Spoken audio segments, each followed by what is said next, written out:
गोष्ट निवडणुका पार पडलेल्या आहेत आणि आपल्याला माहिती आहे निवडणूक झाल्या मी दुसऱ्याच दिवशी दरवेळी कामाला लागते, 5 वर्ष काम करत असते आणि मग केलेल्या कामाचं नियोजन केलेल्या कामाचं तुम्हाला मी जाहीरनामा देत असते काय काम केलं. कालपासून काम मी सुरू केलेलं आहे. कामाची सुरुवात झालेली आहे. ज्या काही मागण्या होत्या त्या मी मागितलेल्याच आहेत आणि अजून काही करायच्या असतील नवीन ज्या लोकांच्याकडनं आलेल्या आहेत काही सूचना, त्यासाठी आज मी आयुक्तांची भेट घेतली. निवडणुकीनंतर ही पहिली भेट होती. बरीच कामं खोळंबलेली आहेत, त्या कामासाठी आज ही भेट होती.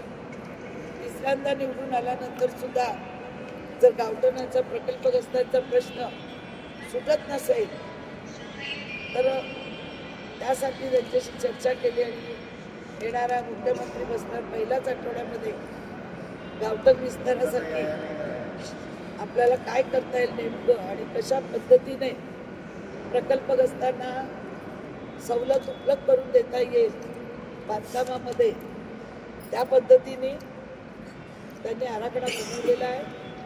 तो आराखडा बनवल्यानंतर तो आम्ही पास करू, जनतेसाठी ठेवू, जनतेच्या त्याच्यावरती आम्ही ओपिनियन मागू आणि मगच तो जाहीर करू. त्याला गावठणला प्रकल्पग्रस्तांना प्राधान्य देण्यात येईल. त्याचप्रमाणे डॉक्टर बाबासाहेब आंबेडकर भारतरत्न यांचा पुतळा या बेलापूर मतदारसंघात व्हावा अशी माझी इच्छा होती. इलेक्शनच्या अगोदर मी मागणी केली होती, त्याच्यासाठी आज चर्चा केली. प्रकल्पग्रस्तांची मुलं असतील, कायमस्वरूपी करायची, हॉस्पिटल मेडिकल कॉलेजचं टेंडर झालेलं आहे, वीज प्रकल्प असेल, सोलर प्रकल्प असेल, अशा वेगवेगळ्या प्रकल्पावर आपण आज चर्चा केलेली आहे.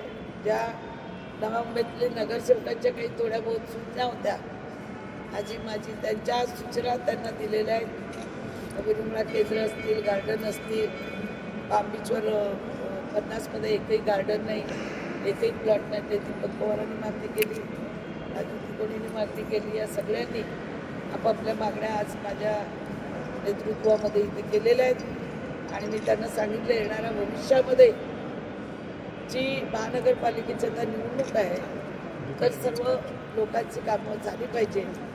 फेरीवाल्यांचं जे वाढलेलं आहे, वाशी सातपाडा जे बाहेर फेरीवाल्यांनी कॅप्चर केलेले आहेत ते सगळं काढून ते स्वच्छ करून तिथे लोकांना जाण्या येणाऱ्यांना व्यवस्थित झाली पाहिजे.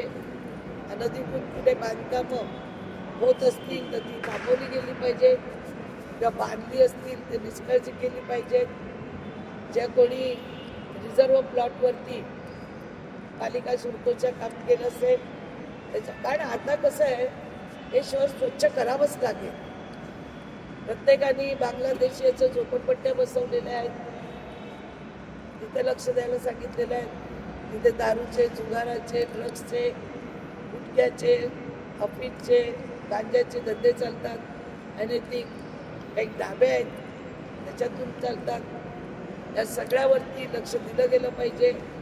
हे स्वच्छ आणि सुंदर शहर राहिलं पाहिजे, गुन्हेगारी मुक्त शहर राहिलं पाहिजे. लवकरच मी कलेक्टरची भेट घेऊन सर्व धर्मीय स्मशानभूमीसाठी 10 एकर फुकट मागणार आहे, मोठमोठ्या गार्डनसाठी मागणार आहे. लवकरच शिवकोची 2-4 दिवसात MD आले का भेट घेऊन त्यांच्याकडे काही मागण्या आहेत त्या मागणार आहे. अशा पद्धतीने माझ्या कामाची सुरुवात मी या सगळ्या लोकांच्या नेतृत्वात केलेली आहे आणि सगळ्यांच्या सहकार्याने, आपल्या सहकार्याने येणाऱ्या अधिवेशनामध्ये वेगवेगळे प्रश्न या नवा मुंबईचे असतील, मग ती गुन्हेगारी असेल किंवा फेरीवाले असतील, अनधिकृत बांधकामं असतील, या सगळ्यांवरती येणाऱ्या अधिवेशनात मी आवाज उठवणार आहे.